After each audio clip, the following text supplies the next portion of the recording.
Hello students. तर कालच्या लेक्चरमध्ये थर्मोडायनॅमिक फर्स्ट आपण काल पाहिलं होतं लेक्चर. तर त्या लेक्चरमध्ये आपण काहीतरी इंट्रोडक्शन पाहिलं, थर्मोडायनॅमिक्स कशाला म्हणतात ते एक पाहिलं.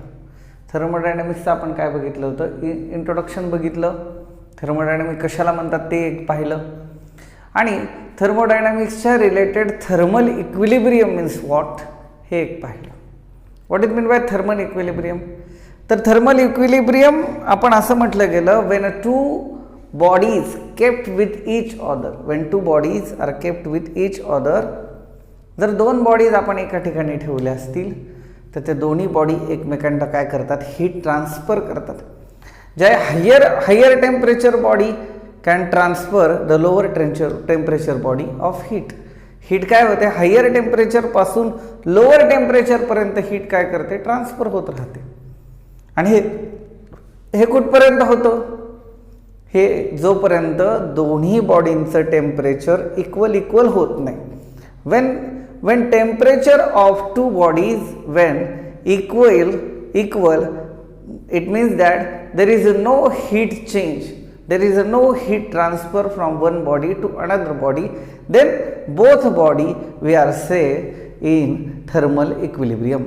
मग त्या दोन्ही बॉडी कशामध्ये आहेत, थर्मली इक्विलिब्रियम मध्ये आहेत असं आपण म्हणतो.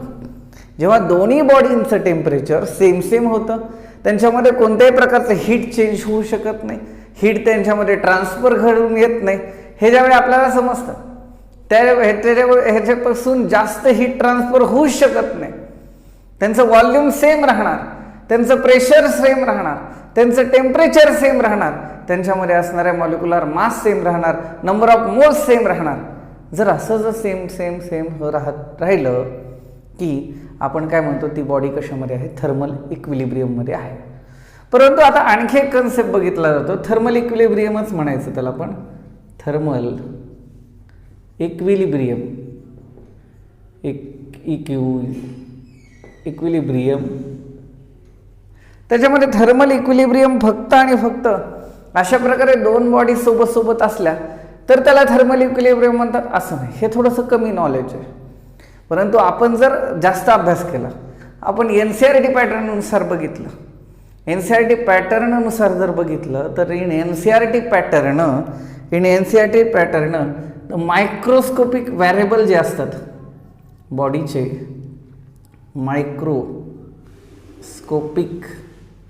मायक्रोस्कोपिक व्हेरिएबल,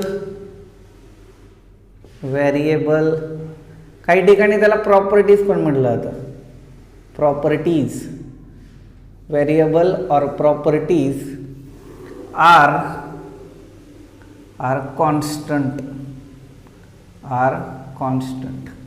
मायक्रोस्कोपिक प्रॉपर्टीज किंवा मायक्रोस्कोपिक व्हेरिएबल याला जिथं कॉन्स्टंट असतात. आता मायक्रोस्कोपिक प्रॉपर्टीज किंवा मायक्रोस्कोपिक व्हेरिएबल म्हणजे कोणते असतात पहा. मायक्रोस्कोपिक प्रॉपर्टीजमध्ये pressure, volume, temperature, pressure, volume, temperature, molecular mass किंवा नंबर ऑफ मोल्स, हे जिथं कॉन्स्टंट आपल्याला सापडतं, जिथं कॉन्स्टंट आहे, दे आर नो चेंज, त्याच्यामध्ये चेंज घडून येत नाही, ते remain constant at infinity, until इन्फिनिटीपर्यंत, इन्फायनाईट व्हॅल्यूपर्यंत. ते जर ज्यावेळी कॉन्स्टंट असतात त्यावेळी देखील ती प्रॉपर्टी कशामध्ये असते, थर्मल इक्विलिब्रियममध्ये असते असं म्हटलं जातं. दिस इज द थर्मल इक्विलिब्रियम असं म्हटलं जातं. आणि आणखी एक उल्लेख पाहिजे त्याच्यामध्ये, कोणत्या ना कोणत्या प्रकारचं हे जे चेंजेस होणारे आहे ते कशामुळे होणारे, ड्यू टू हीट. जर तिथे हीटनुसार हीट चेंज होत असेल आणि चेंज झाल्याच्या नंतर परत आणखी काही चेंज होणार नाही तर त्यावेळी ती बॉडी कशामध्ये येते, थर्मल इक्विलिब्रियममध्ये येते. आता बघा, तुम्हाला थर्मास फाल्स माहीत असेल, थर्मास फाल्स किंवा थर्मास ज्याला म्हणतो आपण, तर ते थर्मास वर्क कसं करतं बरं. आता उदाहरणार्थ ही थर्मासची बॉटल आहे, ओके, ही थर्मासची बॉटल आहे, हे बाहेरून त्याचं ते, आता ही बॉटलसारखी दिसत नाही तुम्हाला, यू सारखी शेपसारखी दिसत असेल, त्याच्यामध्ये अशा प्रकारची मोठी काढली मी, तर अशा प्रकारे त्याची बॉटल आहे. तर आतमध्ये काहीतरी लिक्विड आपण ठेवलेलं आहे, आतमध्ये. आता उदाहरणार्थ तुम्हाला तुमच्या आवडीचा चहा अमृततुल्य, बीडकर अमृततुल्य, सावकार अमृततुल्य नव्हे तर नामदार अमृततुल्य, जो कोणता असेल तो तुल्य, तो चहा आपण याच्यामध्ये ठेवलेला आहे. हे थर्मास फाल्स आहे. मग तुम्हाला माहिती आहे थर्मास फाल्समध्ये गरम वस्तू गरम राहते, थंड वस्तू थंड राहते, बाहेर जात नाही, बाहेरच्या आतमध्ये येत नाही. कशामुळे? कारण त्याच्या बाहेरून इथं व्हॅक्यूम ठेवलं जातं आणि त्याच्या बाहेरची जी लेयर असते, त्याच्या बाहेरची जी कनेक्टिंग वॉल्स आहेत, ते कनेक्टिंग वॉल्स कशा असतात? Non conducting.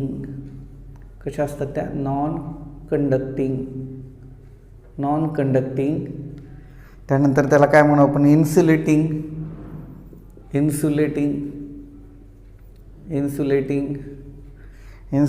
त्यानंतर आणखी त्याला की आपल्या इथं नाव दिले पहा एडियाबॅटिक. म्हणजे त्याच्यामधून हीट जी आहे ती हीट ट्रान्सफर होत नाही. क्यू म्हणजे काय? Heat cannot transfer. हीट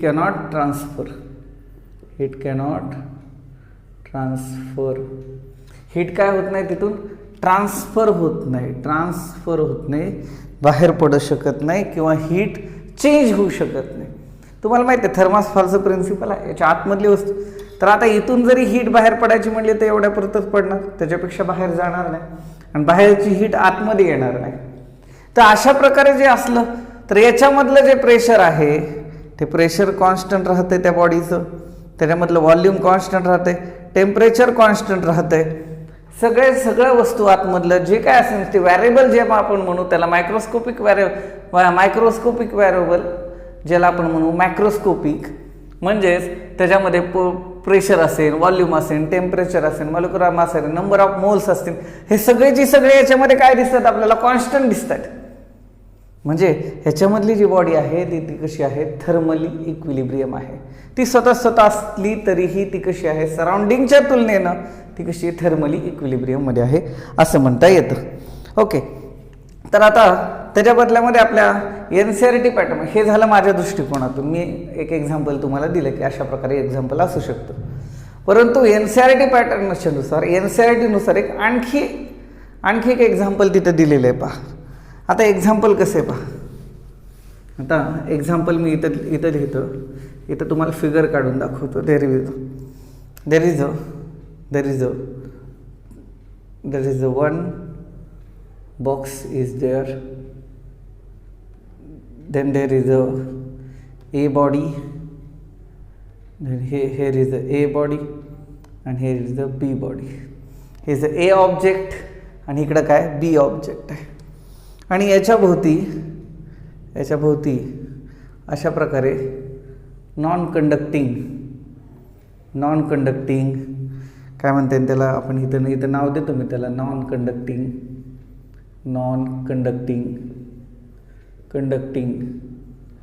की त्याला इन्सुलेटिंग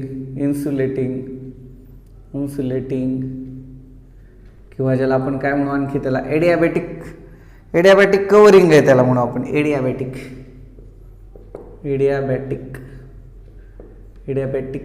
ओके. ही जी लेयर आहे ही काय कशाची आहे? ती नॉन कंडक्टिंग एडियाबॅटिक लेयर आहे. आणि हे दोन बॉडीज आहेत, त्या दोन बॉडीजच्या मध्ये देखील हे दिसते ना. There is a wall is in between body A to body B. Body A आणि बॉडी बी या दोघांच्या मध्ये एक छोटंसं वॉल दिसतो आपल्याला, छोटीशी बॉडी दिसते, छोटासा एक वॉल दिसतोय. तो वॉल देखील कसा आहे? नॉन कंडक्टिंग आहे. Non conducting, insulating, adiabatic. Non conducting याचा अर्थ असा होतो there is no heat transfer from A to B. B to A. Okay. Then A also. Then temperature in A also same. Volume in A also same. Pressure in A same. Then इकडं पण असं बघितलं B body मध्ये सुद्धा temperature पण कसं आहे? B चं सेम. प्रेशर पण B चं कसं आहे? Same. Pressure B same. Volume also same. They are all constant. ते दोन्ही पण कॉन्स्टंट आहेत. हे पण बदल होत नाही आणि याच्यामध्ये पण बदल होत नाही. दोन्ही पण त्यांचं थर्मल टेम्परेचर वगैरे वगैरे सगळ्या त्याचे जे व्हॅरिएबल आहे मॅक्रोस्कोपिक व्हॅरिएबल किंवा macroscopic properties present between two bodies these are same. NCERT नुसार याला सुद्धा आपण काय म्हणतो, थर्मल इक्विलिब्रियम. त्या बॉडी कशी आहे, थर्मल इक्विलिब्रियम विथ द सराउंडिंगशी ते कसे आहेत, थर्मल इक्विलिब्रियम आहेत. आता आणखी एक एक्झाम्पल आपल्याला त्या बुकमध्ये दिलं आहे. आता हे जे इथलं जे वॉल जो होता तो वॉल हा कंडक्टिंग आपण जर गृहीत केलं, काय याला कोणता कंडक्ट केला, कंडक्टिंग वॉल जर ठेवला. आता त्याला कंडक्टिंग वॉल जर असेल, कंडक्टिंग म्हणजे याच्यातून दुसरीकडे म्हणजे ए बॉडीपासून बी बॉडीपर्यंत हीट काय होऊ शकते, ट्रान्सफर होऊ शकते. हीट ह्याच्या ए बॉडीपासून बी बॉडीपर्यंत जर हीट ट्रान्सफर होत असेल, when a body A from body A to B or B to C can transfer by using such type of wall, and this wall is known as diathermic.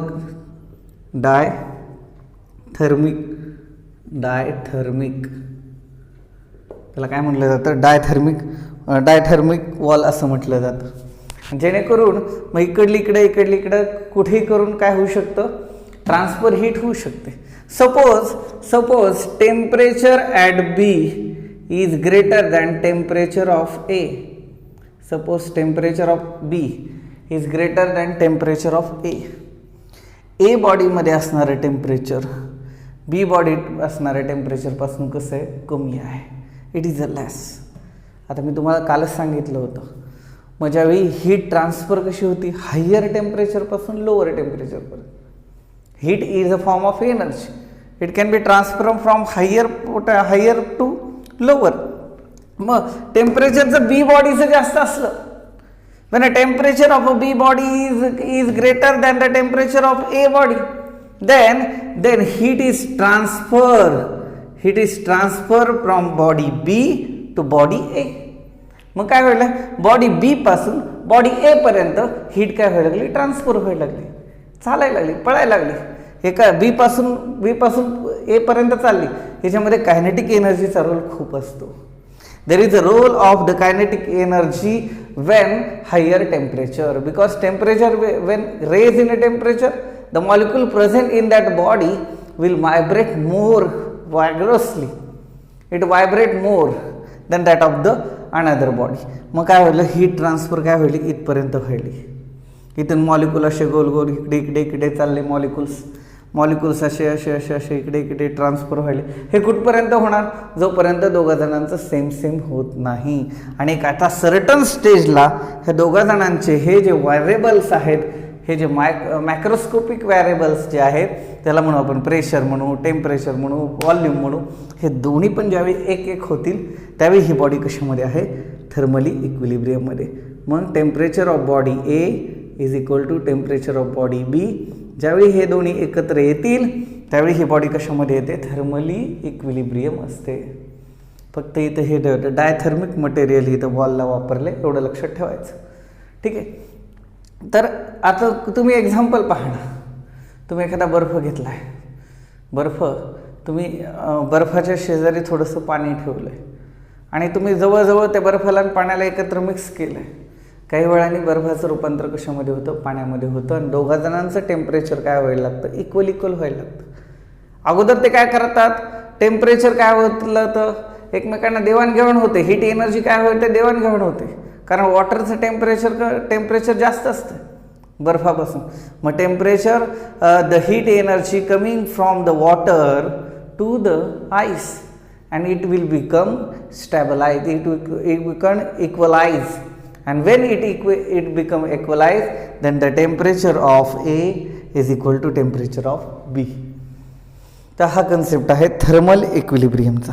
हा concept काय म्हणताय, त्याला thermal equilibrium. लक्षात राहून द्यायचा, दोन bodies शेजारी ठेवल्यावर पण ते होतंय आणि इंडिव्हिज्युअली जरी असली, जर एखादी बॉडी इंडिव्हिज्युअली जरी असली, थर्मास्फॉलचं एक्झाम्पल लक्षात घ्यायचं, इंडिव्हिज्युअली जरी असली तरी ती थर्मल इक्विलिब्रियममध्ये असते. फक्त कंडिशन एवढी, there is no heat change. जर त्याच्यामध्ये कोणत्याही प्रकारची हीट चेंज होत नसेल तेव्हा ती बॉडी कशामध्ये राहते, थर्मल इक्विलिब्रियममध्ये. अगदी छोटासा कन्सेप्ट आहे, NCERT मध्ये अगदी छोटासा दिलं जातं. बहुतांश वेळा हा कन्सेप्ट जास्त करून शिकवला जातं. When two bodies are close contact with each other, then heat is transferred from one body to another body, and when both bodies raise to equal in a temperature, there is no heat change between them, then there is a thermal, then there is a bodies are in the thermal equilibrium. असं शिकवलं जातं जास्त करून. तो पण concept आहे आणि याच्या अगोदर जे मी सांगितलं होतं तो पण आहे. सगळ्यात लक्षात ठेवायचं थर्मल इक्विलिब्रियम म्हणजे काय आहे ते. आता आपल्याला पुढं पाहायचं आहे, पुढं बघायचं आपल्याला zeroth law of thermodynamics. Zeroth law of thermodynamics फार सोपा साधा सिंपल लॉ आहे. ते RH फ्लोअर म्हणून एक शास्त्रज्ञ होऊन गेले, कारण ते RH फ्लोअर, FOW कॅपिटलमध्ये लिहू आपण, OWLER फ्लोअर. ओके, यांनी काय केलं, फॉर्म्युला दिला आपल्याला, तो लॉ दिला आपल्याला कधी 1931. लॉचं नाव काय, zeroth law of thermodynamics. Zeroth law of thermodynamics. Zeroth law of thermodynamics.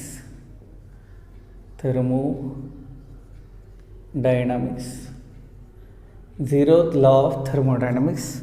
आता झिरोथ लॉ ऑफ थर्मोडायनामिक्समध्ये अगोदर मी स्टेटमेंट लिहितो आणि तुम्हाला बरोबर ते व्यवस्थित समजेल या पद्धतीने मी तुम्हाला काय करतो, त्याचं विश्लेषण करून देतो. थोडंसं शाईमध्ये थोडंसं शाईचं द्रव्य टाकून देतो, कारण आपल्यासारखीच शाईला देखील भूक लागते आणि भुकेने शाई देखील कांगावा करत राहते. तिच्या पण पोटामध्ये कधी कधी कावळे ओरडतात. Zeroth law of thermodynamics. Statement बघू आपण.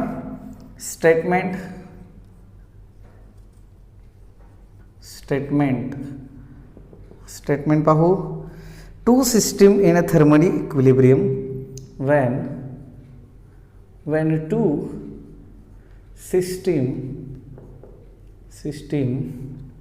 when two systems in thermally equilibrium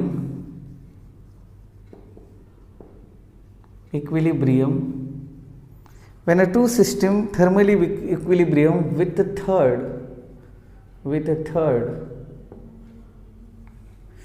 third system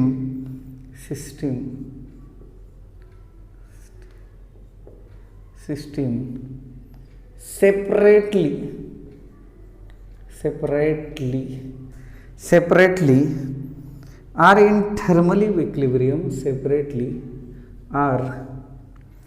in thermal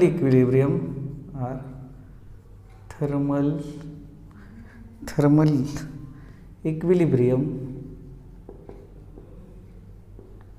equilibrium with each other. आता सगळ्यांनी लक्ष द्या, काय काय सांगितलंय, कसं सांगितलंय, फार बारकाईने लक्ष द्या. पहा, थोडं वाकडं गेलंय. ते वाकडं गेण्याचा प्रश्न हा आहे की मोबाईल व्यवस्थित बसत नाही, बाकी काही नाही. हो, पहा काय सांगितलं इथं. पहा, when a two systems are thermally equilibrium with third system. आता पहा, दोन सिस्टीम आहेत किंवा दोन bodies, body number A, body number B, हे तिसऱ्या सिस्टीम बरोबर, तिसऱ्या बॉडी सोबत ते काय असतील, तर थर्मली इक्विलिब्रियम असतील. पहा, दोन माणसं आहेत. पहा, एकाचं नाव रामराव, एकाचं नाव श्यामराव. ह्याचं नाव काय, रामराव, ह्याचं नाव श्यामराव. ओके, समजून घ्या. एकाचं नाव आहे रामराव, दुसऱ्याचं नाव आहे श्यामराव. आणि हा तिसरं एक माणूस आहे, त्याचं नाव आहे त्याचं नाव काय देऊ आपण, गणेशराव देऊ, गणेशराव. ओके, हा आहे रामराव, हा आहे श्यामराव. ओके, हे दोन्ही थर्मली इक्विलिब्रियम आहेत कोणाशी, गणेशरावशी.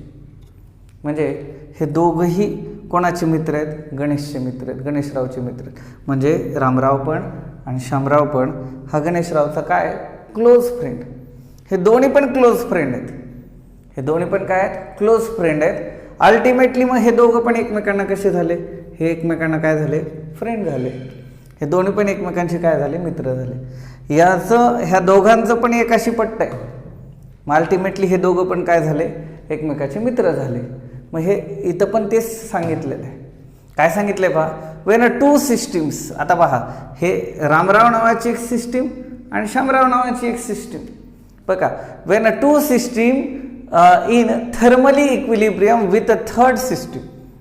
म्हणजे ही एक सिस्टीम, ही एक सिस्टीम, ह्या दोन्ही सिस्टीम कोणाशी थर्मली इक्विलिब्रियममध्ये, थर्डशी. थर्ड सिस्टीम बरोबर हे कशा, थर्मली इक्विलिब्रियममध्ये. म्हणजे हे दोघं पण कोणाचे मित्र आहेत, ह्या गणेशरावचे मित्र आहेत. मग त्यानंतर सेपरेटली बरं का, हा ह्याच्याशी मित्र आहे, हा ह्याच्याशी मित्र, ह्या दोघा जणांचं काय ओळख बिळख काही नाही. पण असं अल्टिमेटली आपण जर म्हणलं तर they are thermally equilibrium with each other. मग हे दोघं पण काय झाले, मित्रच झाले. हे दोघं पण काय झाले, मित्रच झाले. मित्राचा मित्र मित्र, मित्राचा मित्र मित्र असतो या वृत्तीनं. When two systems are thermally equilibrium with third system, then these two system are also thermally equilibrium with each other. आता पहा, हा याचा मित्र आहे थर्मली इक्विलिब्रियम मध्ये, हा याचा थर्मली इक्विलिब्रियम मध्ये. मग अल्टिमेटली हे दोघं पण काय असणार आहे, एकमेकांशी असणार. मी आणखी एकदा सांगतो पहा,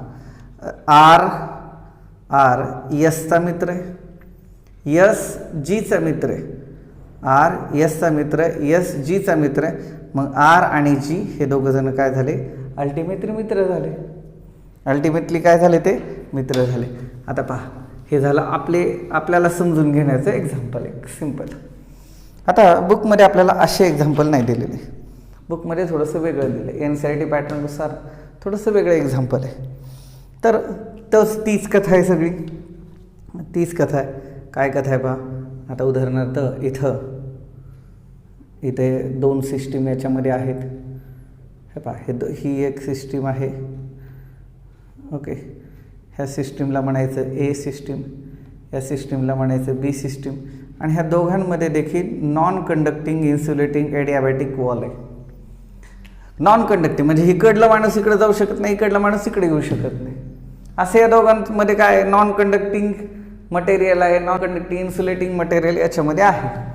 ओके ओके, आणि त्यानंतर त्याच्या भोवती देखील आपण जर बघितलं, ह्याच्या भोवती देखील बाहेरून पण काय होत नाही, बाहेरून पण कोणत्या प्रकारची इन्सुलेशन इथं काय होतं दिसून येत नाही, बाहेरून पण कोणत्या प्रकारची हीट काय होत नाही, येऊ शकत नाही, बाहेरून पण हीट काय करू शकत नाही, येऊ शकत नाही. मग हे वॉल जे आहे त्याला काय म्हणू आपण, ॲडियाबॅटिक वॉल. इथलं शब्द वापरायचा, ॲडियाबॅटिक इन्सुलेटिंग आहे. इथं सुद्धा कसं आहे, नॉन कंडक्टिंग आहे, नॉन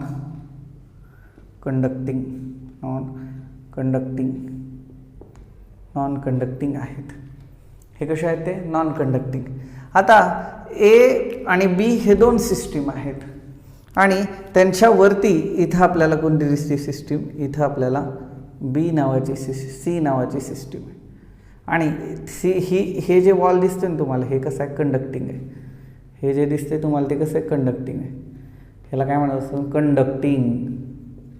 कंडक्टिंग म्हणजे इकडलं इकडे जाऊ शकतात, बी मध्ये सी मध्ये जाऊ शकतो, ए सी मध्ये जाऊ शकतो, बी सी मध्ये जाऊ शकतो, सी ए मध्ये जाऊ शकतो, सी बी मध्ये देखील काय करू शकतो, जाऊ शकतो.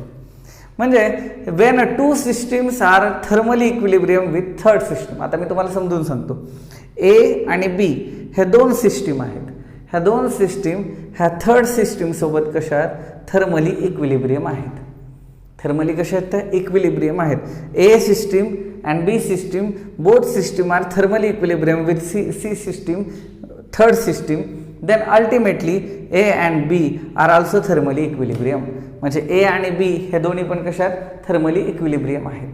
आता तुम्ही मला हे इकडले टेम्परेचर इकडे गेलं, इकडलं टेम्परेचर इकडे गेलं, इकडलं परत इकडं आलं, इकडलं परत इकडं आलं, म्हणजे यांचं टेम्परेचर ऑफ टी पहा temperature of A equal to temperature of C, temperature of पहिल्यामध्ये volume of A is equal to volume of C असं झालं. Volume of temperature velocity. आणखी काय तिसरं व्हॅरिएबल कोणतं आहे? तिसरं variable temperature pressure of A equal to pressure of C. हे सगळंच ए सी बरोबर सगळ्यात सारखं झालं. तसं बी सोबत पण झालं. Temperature of B is equal to temperature of C. मग हे ए आणि सी ह्याचं टेम्परेचर सेम झालं. दोघं जणांनी एकमेकांना काय केलं? चेंज केलं. कसं चेंज केलं? हायर टेम्परेचरचं टेम्परेचर काय केलं? लोअर टेम्परेचरमध्ये गेलं. हीट काय झाली? ट्रान्सफर झाली. आणि हीट ट्रान्सफर कुठपर्यंत झाली? जोपर्यंत ते दोन्ही एकमेकांना काय होत नाहीत? इक्विलिब्रियममध्ये येत नाहीत. म्हणजे हे दोन्ही सिस्टम ह्या सी सोबत काय झाली? इक्विलिब्रियम झाली. आणि हे दोन्ही इक्विलिब्रियम झाल्यामुळे हे पहा T C equal to T A and T C equal to T B. हे म्हणजे हे दोन्ही काय झाले? थर्मली इक्विलिब्रियम झाले. आणि आता पुढं काय झालं तुम्हाला सांगतो. पुढं यांच्यामधलं याच्यामध्ये काय सांगितलं गेलं मग पुढे? मग त्यानंतर फॉर्म्युल्यानुसार सांगितलं गेलं T A equal to T B. पहा कारण हे सी सोबत आहे. T A temperature of A बरोबर temperature of C, temperature of B बरोबर temperature of C, ultimately temperature of A equal to temperature of B. म्हणजे thermally equilibrium of body A with thermally equilibrium of body B. म्हणजे A body बी बॉडीशी काय झालं? Thermally इक्विलिब्रियममध्ये झालं. तर त्यांनी आणखी figure आपल्याला इथं काढली. नॉन कंडक्टिंग आहे हे. पुढची फिगर त्यांनी कशी काढली पहा. अशाच प्रकारे दोन सिस्टीम काढल्या अशा इथे. ओके ते थर्मली इक्विलिब्रियम. आणि ह्या दोघांच्या मध्ये हे जे वॉल आहे,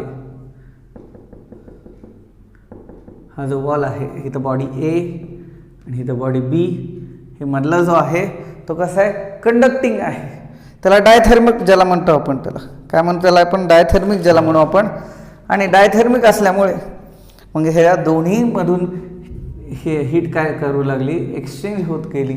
आणि कुठपर्यंत एक्सचेंज झाली? जोपर्यंत टेम्परेचर ए बरोबर टेम्परेचर ऑफ बी हे दोन्ही हे असल्या कारणामुळं हे दोन्हींचं टेम्परेचर काय झालं? सेम झालं.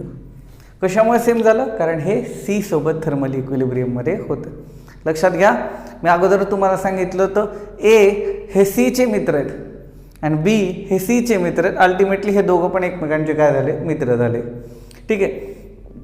when two systems in thermally equilibrium with a third system, when two system is thermally equilibrium with third system separately बरं का, are in thermal equilibrium with each other. Separately ते सेपरेटली हे third बॉडीशी काय होते? Equilibrium मध्ये होते. आणि ultimately मग हे दोन्ही बॉडी काय झाल्या? एकमेकांशी थर्मली इक्विलिब्रियम मध्ये झाल्या. ठीक आहे. परत लक्ष द्या. when two systems in thermally equilibrium with third system, when these two systems are thermally equilibrium with third system, okay, separately A is thermally equilibrium with C, B is thermally equilibrium with C, okay, and then are in thermally equilibrium with each other. आणि मग ultimately हे दोन्ही पण काय झाले? Thermally equilibrium झाले एकमेकांशी. Clear? Okay. तर अशा प्रकारे थर्मोडायनामिक्सचं आज आपण दुसरं लेक्चर बघितलं. उद्या आपण तशाच प्रकारे तिसरं लेक्चर बघणार आहोत. सर्वांनी व्हिडिओ बघत राहा. कोणी व्हिडिओ मिस करू नका, कारण परत क्लासमध्ये हे रिपीट होणार नाही आहे. ते नेवर रिपीट. आणि रिपीट न झाल्याच्या नंतर मग तुम्हाला जास्त परत मग समजायला कठीण जाईल. आणखी काही प्रॉब्लेम असेल तर मला विचारत चला. बाकीचा भाग आपण पुढच्या लेक्चरमध्ये बघू. पुढं आपल्याला इंटरनल एनर्जी पाहायची. इंटरनल एनर्जी काय असते थोडक्यात सांगतो. एखाद्या बॉडीच्या आतली एनर्जी ज्याला म्हणतो आपण. आता टोटल एनर्जी बघितली गेलं तर potential energy plus kinetic energy असते. आता त्याच्या आतमध्ये पहा वेगवेगळ्या प्रकारची एनर्जी आपल्याला मिळायला लागतात. Vibrationally energy, rotational energy, gravitational energy, electrostatic energy, अशा प्रकारची एनर्जी आहेत. तर त्याला इंटरनल एनर्जी असते, आतली जी एनर्जी असते त्याला काय म्हटलं जातं? Internal energy. आपण पुढच्या लेक्चरमध्ये ते बाकीचं कन्सेप्ट बघूया.